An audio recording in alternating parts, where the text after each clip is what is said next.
Hello students. तो पिछले video में देखिए हमने बात की कि एक वेक्टर को किस तरह से रिप्रेजेंट किया जाता है।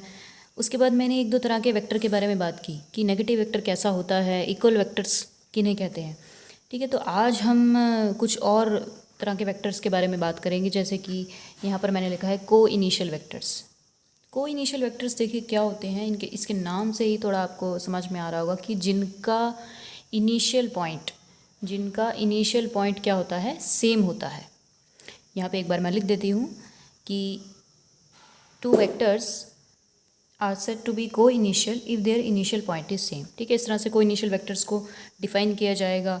और अगर जैसे पिक्चर की बात करें तो डायग्राम किस तरह से दिखाया जाएगा। मान लिया एक वेक्टर आपका जो है यहाँ से स्टार्ट हो रहा है वेक्टर सपोज ए, ये इसका जो स्टार्टिंग पॉइंट है, जो इसका टेल है वो कहाँ है, पॉइंट ओ से स्टार्ट हो रहा है, और एंड पॉइंट है इसका जो हेड है वो पी पॉइंट पर है। और दूसरा एक वेक्टर है वेक्टर बी, इसका जो इनिशियल पॉइंट है, स्टार्टिंग पॉइंट है, जो टेल है इसकी वो पॉइंट ओ पर ही है, लेकिन इसका जो एंड पॉइंट है वो अलग है।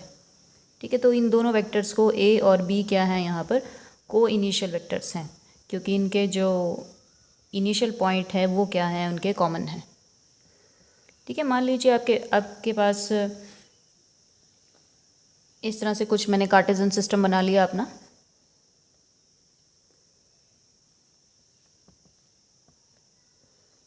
एक्स वाई जेड, और इसमें मान लीजिए दो डिस्प्लेसमेंट हुए हैं। दो पर्सन ले लीजिए आप कि वो यहाँ पे ओरिजिन से चले हैं और उनका जो डिस्प्लेसमेंट हुआ है वो कुछ इस तरह से हुआ है। ठीक है, ये उसका जो मैग्नीट्यूड है और ये जो एरो हेड है वो उसकी डायरेक्शन दिखा रहा है। ये क्या है, एक मैंने डिस्प्लेसमेंट वेक्टर ड्रॉ किया है। ठीक है, एक पर्सन जो है यहाँ से चला और वो यहाँ तक गया। इसको मान लीजिए आप एक्स वेक्टर ले लीजिए, और इसी तरह से एक दूसरा पर्सन है वो भी इसी पॉइंट से चला और वो सपोज इस पॉइंट तक गया है। ठीक है, ये वेक्टर एक्स है आपका, ये वेक्टर एक्स डैश है। तो ये जो दोनों इस टाइम पे ये जो दोनों डिस्प्लेसमेंट वेक्टर हैं ये कैसे हैं, को इनिशियल वेक्टर्स का एक एग्जांपल है, क्योंकि वो दोनों जो पर्सन है वो कहाँ से चले हैं, एक ही उनका जो स्टार्टिंग पॉइंट है वो दोनों का सेम है, ओरिजिन है। तो ये जो दोनों डिस्प्लेसमेंट वेक्टर हैं इस वक्त को इनिशियल वेक्टर्स की कैटेगरी में आ जाएंगे, और इसमें और कुछ खास नहीं है को इनिशियल वेक्टर्स में। एक और तरह के वेक्टर की हम बात करते हैं, को लीनियर वेक्टर्स। तो ये कुछ डेफिनेशन है कोलिनियर वेक्टर्स की। कोलिनियर वेक्टर्स क्या होंगे, the vectors which are acting along parallel lines. ठीक है, पैरेलल लाइंस के अलोंग वो दोनों वेक्टर एक्ट करेंगे, या तो वो सेम डायरेक्शन में हो सकते हैं, आइदर इन सेम डायरेक्शन और in opposite direction. Same direction में भी हो सकते हैं वो, ठीक है, मतलब कुछ इस तरह से हो सकते हैं, वो दोनों सेम डायरेक्शन में है, पैरेलल हैं वो, या फिर वो अपोजिट डायरेक्शन में भी हो सकते हैं। ठीक है, लेकिन क्या होने चाहिए, पैरेलल होने चाहिए। डायरेक्शन उनकी सेम हो सकती है, अपोजिट हो सकती है। और मैग्नीट्यूड का इसमें कोई प्रॉब्लम नहीं है, मैग्नीट्यूड उनका इक्वल भी हो सकता है, अनइक्वल भी हो सकता है। मैग्नीट्यूड की कोई प्रॉब्लम नहीं है, सिर्फ हमें क्या देखनी है इसमें, कोलिनियर वेक्टर्स में डायरेक्शन देखनी है। वो इस तरह से भी हो सकते हैं, ठीक है, ये केस भी हो सकता है,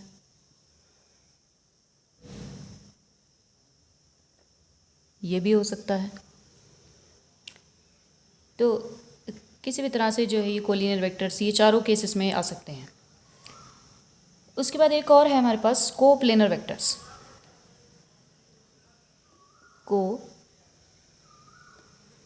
प्लेनर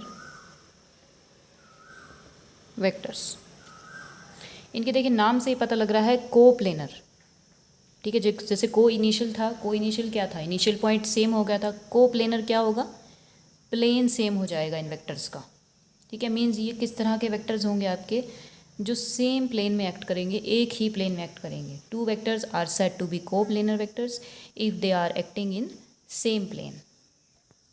तो इस तरह से आप इसकी डेफिनेशन को डिफाइन करिएगा, the vectors which are acting in same plane are called coplanar vectors. ठीक है, वो प्लेन कोई सा भी हो सकता है आपका, एक्स वाई भी हो सकता है, वाई जेड भी हो सकता है, जेड एक्स भी हो सकता है, प्लेन कोई भी हो सकता है।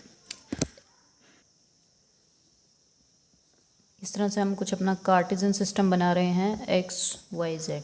तो मान लीजिए जो आपका प्लेन हम लेके चल रहे हैं, मान लीजिए एक्स वाई प्लेन है। तो एक वेक्टर कुछ ऐसे गया इस प्लेन में और दूसरा वेक्टर भी किसी भी तरीके से ले लीजिए आप, ऐसे ले लीजिए आप। तो ये दोनों वेक्टर क्या हैं, कोप्लेनर हैं इस वक्त, क्योंकि दोनों किस प्लेन में हैं, एक्स वाई प्लेन में। ठीक है, मान लीजिए आपके पास एक टेबल है। ठीक है, इसका एग्जांपल हम अपने माइंड में इस तरह से सोच सकते हैं कि आपके पास एक टेबल है, आप उस टेबल को धक्का लगा रहे हैं। ठीक है, एक तरफ से टेबल के एक साइड से आपने धक्का लगाया और दूसरी साइड से जो है दूसरे ने। तो जो वो दोनों फोर्सेस हैं वो दोनों क्या हैं, एक ही प्लेन में लग रहे हैं। वो किसके प्लेन में है, जो टेबल का प्लेन है। टेबल जिस भी प्लेन में रखा हुआ है आपका, टेबल का जो ऊपर का जो सरफेस है, ठीक है, जैसे ये इस तरह से, ये जो ऊपर का जो सरफेस है टेबल का, टेबल टॉप जो है, तो इसको हम ऐसे पुश कर रहे हैं, एक इधर से पुश कर रहा है, मान लिया एक इधर से पुश कर रहा है, या दोनों जो है एक ही साइड लग रहे हैं फोर्सेस, वो कोई दिक्कत नहीं है। तो मीन्स जो मूवमेंट होगी इसकी, वो क्या होगी, इसी प्लेन में होगी। ये जो फोर्सेस हैं आपके, ये किस उसमें लग रहे हैं, इसी प्लेन में लग रहे हैं, इस प्लेन में, जिस प्लेन में ये टेबल का टॉप रखा हुआ है। तो ये जो फोर्सेस हो जाएंगे आपके, जैसे कि मान लीजिए तीन फोर्सेस लग रहे हैं सपोज इस टाइम, तो ये जो तीनों फोर्सेस हो जाएंगे, ये तीनों इस वक्त क्या हो जाएंगे, आपके कोप्लेनर फोर्सेस।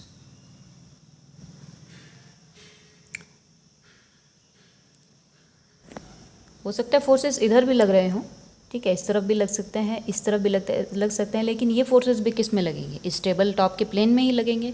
तो ये भी जो क्या होंगे, ये सारे जो इस पांचों फोर्सेस, जो ये 6-7 जितने भी मैंने ड्रॉ किए हैं, सारे एक प्लेन में आ रहे हैं इस वक्त। तो कोप्लेनर फोर्सेस को जो है आप इस छोटे से एग्जाम्पल को अपने माइंड में रख के याद रख सकते हैं। उसके बाद देखिए, हम बड़ा ही इंपॉर्टेंट और स्पेशल वेक्टर करेंगे, यूनिट वेक्टर। ठीक है, क्या है हमारा ये यूनिट वेक्टर, ये सबसे इम्पॉर्टेंट है। इसकी जस्ट हम जो है डेफिनेशन नहीं करेंगे, इसका जो है आगे हमारा सभी इस पूरे वेक्टर्स के चैप्टर में पूरा इसका जो यूज़ रहेगा। ठीक है, तो इसलिए ये जो है काफ़ी इम्पॉर्टेंट है। देखिए, हमने वेक्टर्स का जो सेकंड वीडियो किया था, उसमें मैंने आपको बताया था कि किसी भी एक वेक्टर को, मान लीजिए आपके पास कोई ए वेक्टर है, तो उसको हम जो है दो चीज़ों के कम्बिनेशन से लिखते हैं। एक तो उसका जो है मॉडुलस हो जाएगा और दूसरा उसकी डायरेक्शन हो जाएगी। ये जो ए कैप है, ये क्या बताता था, इस वेक्टर ए की डायरेक्शन, किस डायरेक्शन में ये एक्ट कर रहा है। इसको हम ए कैप भी कह सकते हैं या ए हैट भी कह सकते हैं। तो बेसिकली ये जो वेक्टर है ए कैप, जो डायरेक्शन वेक्टर है, बेसिकली यही क्या है, हमारा यूनिट वेक्टर। ए कैप ही क्या है हमारा, जो हमारा, जिसको हम डायरेक्शन वेक्टर भी कहते हैं, डायरेक्शन देता है ये हमें, यही हमारा क्या होता है, यूनिट वेक्टर होता है। इस वेक्टर का अगर हम मैग्नीट्यूड चेक करें तो वो 1 आएगा। ठीक है, इसको हम कुछ इस तरह से समझ सकते हैं कि जैसे इसको मैं क्या कह रही हूँ कि ये मेरा क्या है, यूनिट वेक्टर है। तो इसको मैं क्या करूँ, लेकिन वेक्टर में तो क्या होना चाहिए, आपके पास दो चीज़ें होनी चाहिए, मैग्नीट्यूड भी और डायरेक्शन भी। लेकिन यहाँ पे क्या है, सिर्फ और सिर्फ ये जो वेक्टर है, इसको मैंने एक वेक्टर बोला, यूनिट वेक्टर बोला, लेकिन इसमें सिर्फ क्या आ रही है, डायरेक्शन आ रही है, इसमें मैग्नीट्यूड तो नहीं आ रहा। लेकिन एक वेक्टर तो दो चीज़ों का कम्बिनेशन होता है, आपको पता है, दो चीज़ों का कम्बिनेशन होता है। तो हम क्या करेंगे, हम इसमें 1 से मल्टीप्लाई कर देते हैं। ठीक है, देखिए कोई भी वैल्यू है आपके पास, उसको आप 1 से मल्टीप्लाई करेंगे तो उसके ऊपर कोई इफेक्ट नहीं पड़ेगा। तो मैंने कर दिया सिंपली 1 से। हम मैथमेटिक्स में बहुत बार ऐसा करते हैं, बहुत से डेरिवेशंस के लिए, बहुत अपनी कन्वीनियंस के लिए। तो अब ये देखिए, अब ये दो चीज़ों का कम्बिनेशन हो गया, 1 2, ये तो डायरेक्शन है ही है, और ये क्या दे देगा आपको, मैग्नीट्यूड दे देगा। ठीक है, तो हम यहाँ से देख सकते हैं कि जो हमारा जो ए कैप था, यूनिट वेक्टर जिसको हमने लिखा था, अब उसको हम क्या कह सकते हैं, दो चीज़ों का कम्बिनेशन कह सकते हैं, मैग्नीट्यूड 1 और डायरेक्शन। तो इसका मतलब यहाँ से हम देख सकते हैं कि जो यूनिट वेक्टर का जो मैग्नीट्यूड होगा वो 1 होता है। ठीक है, इसलिए हम इसको क्या बोलते हैं, यूनिट। यूनिट का मतलब क्या होता है, 1। तो यूनिट वेक्टर को हम जो है किस तरह से डिफ़ाइन करेंगे, इसकी किस तरह से डेफिनेशन देंगे, कुछ ऐसे, a unit vector of given vector. ठीक है, यूनिट वेक्टर जैसे ए कैप था, ये यूनिट वेक्टर था, तो ये किसका था, इस वेक्टर ए का। तो गिवन वेक्टर किसकी बात हो रही है यहाँ पर, वेक्टर ए की। ऑफ गिवन वेक्टर इज़ क्या होगा, वो is a vector of unit magnitude, उसका जो मैग्नीट्यूड होगा वो यूनिट होगा, 1 होगा, and has the same direction as that of the given vector. इसकी जो डायरेक्शन होगी वो क्या होगी, जो वेक्टर इसकी है ए की, ठीक है, जो इस यूनिट वेक्टर की जो डायरेक्शन है वो क्या है, जो सेम है ए की। तो इस तरह से हम इस यूनिट वेक्टर को डिफाइन कर सकते हैं। इसका जो मैग्नीट्यूड है देखिए 1 है। मैंने यहाँ पर इस छोटी सी ट्रिक से इसको समझाया आपको, लेकिन अगर हम कोई प्रॉब्लम लें, न्यूमेरिकल प्रॉब्लम, अभी हम इस वीडियो में नहीं ले सकते अभी इस स्टेज पर, क्योंकि उसके लिए मुझे कुछ और चीज़ें आपको समझानी पड़ेंगी, addition of vector, resolution of vector. तो वो जब सब कुछ हो जाएगा तब मैं क्या कर सकती हूँ, एक एग्ज़ाम्पल लेके आपको समझा सकती हूँ कि यूनिट वेक्टर जो होता है उसका मैग्नीट्यूड 1 ही निकल कर आता है, ठीक है। यहाँ भी मैंने समझाया है इसको, लेकिन यहाँ एक छोटी सी एक ट्रिक लगाई है, उससे समझाया है। लेकिन अगर हमको एग्ज़ाम्पल लेके किसी यूनिट वेक्टर का वहाँ से कैलकुलेट करके, पूरी कैलकुलेशन करके दिखाएंगे आने वाली वीडियोज़ में, मैग्नीट्यूड उसका 1 निकल के आएगा। तो यहाँ से ए कैप को आप क्या लिख सकते हैं, vector divide by its magnitude. ये बड़ी जो है सबसे ज़्यादा जो स्टूडेंट्स को जो फॉर्मूला याद रहता है वो ये रहता है कि unit vector is equal to vector divide by its magnitude, ठीक है। ये याद करना जो है स्टूडेंट्स को बहुत ज़्यादा इजी लगता है। देखिए, हम जब अगले आने वाली वीडियोज़ में आप देखेंगे कि किसी भी वेक्टर को, कोई भी वेक्टर हो किसी भी तरह का, उसको हम क्या लिख सकते हैं, कुछ यूनिट वेक्टर्स के कॉम्बिनेशन में लिख सकते हैं। वो यूनिट वेक्टर कुछ स्पेशल यूनिट वेक्टर्स होंगे। वो क्या होंगे आपके, मैं थोड़ा सा आपको एक इंट्रोडक्शन सा दे देती हूँ। आई कैप, जे कैप, के कैप, ये जो यूनिट वेक्टर्स होते हैं, ये जो डायरेक्शन होती हैं, ये किसके लिए, किसके अलॉन्ग ली जाती हैं। ये जो यूनिट वेक्टर होता है ये लिया जाता है एक्स एक्सिस के अलॉन्ग, ये आपका वाई एक्सिस के अलॉन्ग, ये जेड एक्सिस के अलॉन्ग लिया जाता है। आई कैप, जे कैप, के कैप। तो किसी भी वेक्टर को हम क्या करेंगे, इन तीनों यूनिट वेक्टर के कॉम्बिनेशन में लिख सकते हैं, ठीक है। तो ये यूनिट वेक्टर का जो है बड़ा ही एक स्पेशल इम्पोर्टेंस, ये बड़ा ही फ़ायदा है इनका। लेकिन ये तभी पॉसिबल होगा जब हम एडिशन और रिजोल्यूशन ऑफ वेक्टर्स करेंगे, रिजल्टेंट वगैरह जब हम पढ़ लेंगे। ये जो वेक्टर्स हैं इनकी डायरेक्शन मैंने आपको बता दी, आई कैप, जे कैप, के कैप की क्या है। आई कैप की जो डायरेक्शन होती है वो एक्स एक्सिस के अलॉन्ग, इसकी वाई के और इसके जेड एक्सिस के अलॉन्ग, और इनका जो मैग्नीट्यूड होता है वो 1 ही होता है। यूनिट वेक्टर हैं तो ऑब्वियसली इसका जो मैग्नीट्यूड रहेगा 1 रहेगा, ठीक है। इनको भी हम कुछ इसी तरह से समझ सकते हैं कि आई कैप है, आई कैप को हम 1 से मल्टीप्लाई कर लें तो ये 1 जो है वो मैग्नीट्यूड को शो कर देगा, और ये जो है डायरेक्शन को एक्स एक्सिस के अलॉन्ग वो शो कर देगा। तो यूनिट वेक्टर का ये वीडियो यहीं पे ख़त्म नहीं होगा, इसको हम आगे ज़रूर कंटिन्यू करेंगे। इसके बाद हम एक और छोटा सा टॉपिक देख लेते हैं। आज हम जो है छोटे छोटे डेफिनेशंस ही कर रहे हैं, तो इसी कंटिन्यूटी में एक छोटा सा टॉपिक और देखेंगे हम, position and displacement vectors.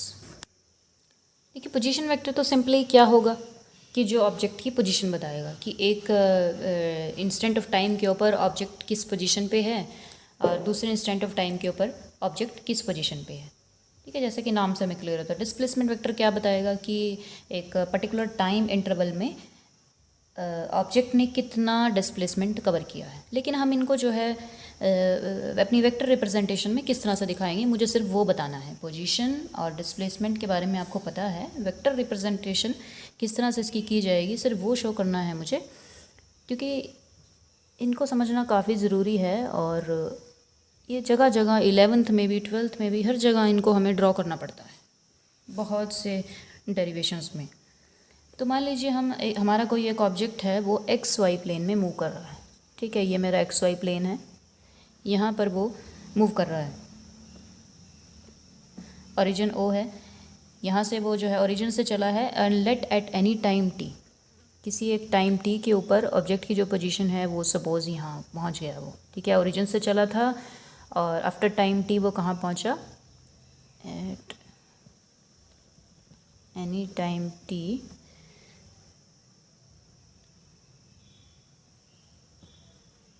The object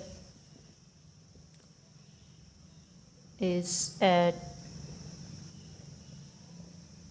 point A. तो ये पॉइंट ए है और उसके बाद क्या हुआ, let at any time t dash object reaches at this point. Suppose ये पॉइंट आपका बी है, तो let at any time t dash the object reaches at B point. तो एक टाइम पर इसकी पोजीशन ये है, किसी और टाइम के ऊपर इसकी पोजीशन ये है। तो यहाँ पर हम क्या करेंगे, वेक्टर्स जो ड्रॉ किए जाएंगे, ये दो वेक्टर्स मैंने ड्रॉ किए हैं। इन वेक्टर का जो टेल है वो मैंने ओरिजिन पे, मतलब जो स्टार्टिंग पॉइंट है उसका चलने का, वहाँ पर रखा है। और जो इसका जो एरो है, एरो हेड है जो, वो मैंने इसकी फाइनल पोजीशन पे, जैसे यहाँ से चला था और यहाँ पहुँचा है तो इस एरो हेड कहाँ आएगा, उसकी फाइनल पोजीशन पे आएगा। ये मैंने वेक्टर रिप्रेजेंटेशन में आपको बताया हुआ है। तो ये जो दोनों वेक्टर्स होंगे ये आपको क्या देंगे, पोजीशन वेक्टर्स। ठीक है, इस तरह से पोजीशन वेक्टर्स को हम ड्रॉ करते हैं, ओरिजिन से लेकर के फाइनल पोजीशन तक। इनको जनरली हम जो है फिज़िक्स में हम R1 R2 जनरली इस तरह से इनको, इनकी नोटेशन दी जाती है। वैसे तो देखिए कुछ भी दे सकते हैं नोटेशन तो, लेकिन इन जनरल R1 R2 इस तरह से चलता है। और अगर हम डिस्प्लेसमेंट वेक्टर यहाँ पे ड्रॉ करें, ठीक है, डिस्प्लेसमेंट वेक्टर अगर in time interval t dash minus T, अगर हम टाइम इंटरवल देखें t डैश माइनस टी में, तो कितना ऑब्जेक्ट कितना डिस्प्लेस हुआ है a से b तक। देखिए वैसे तो ऑब्जेक्ट कैसे गया, यहाँ से यहाँ तक गया और फिर यहाँ गया, तो लेकिन इनका जो डिस्प्लेसमेंट है, डिस्प्लेसमेंट अगर हम देखें तो वो कैसे हुआ है, a से b तक। ठीक है, तो ये जो वेक्टर होगा जिसका जो ओरिजिन है वेक्टर का टेल है वो पॉइंट ए पर हो गई, और हेड जो हो गया इसका वो पॉइंट बी पर, फाइनल पॉइंट पर हो गया। तो ये जो वेक्टर ड्रॉ किया है मैंने from A to B, vector drawn from A to B gives displacement vector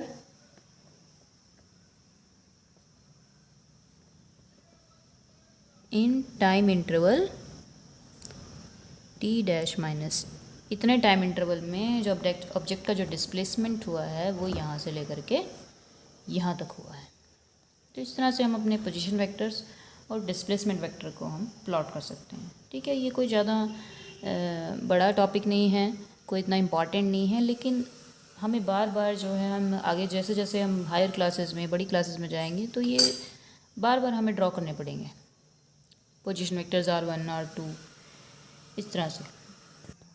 तो ठीक है स्टूडेंट्स, इस वीडियो में इतना ही है, और आने वाली वीडियोस में हम जो है वेक्टर मल्टीप्लिकेशन देखेंगे, multiplication of A vector by real number by a scalar, और एडिशन ऑफ वेक्टर्स हमने करना है। मोस्ट इम्पॉर्टेंट रिजल्टेंट वेक्टर हमने पढ़ना है, और फिर अपना जो यूनिट वेक्टर का जो कॉन्सेप्ट है उसको हमने थोड़ा सा और आगे डेवलप करना है जब हम एडिशन और रिजल्टेंट पढ़ लेंगे। ठीक है, मिलते हैं नेक्स्ट वीडियो में, और अच्छे से वीडियो देखिएगा, चैनल को सब्सक्राइब कीजिए, अपने फ्रेंड्स के साथ शेयर कीजिए। Thank you so much.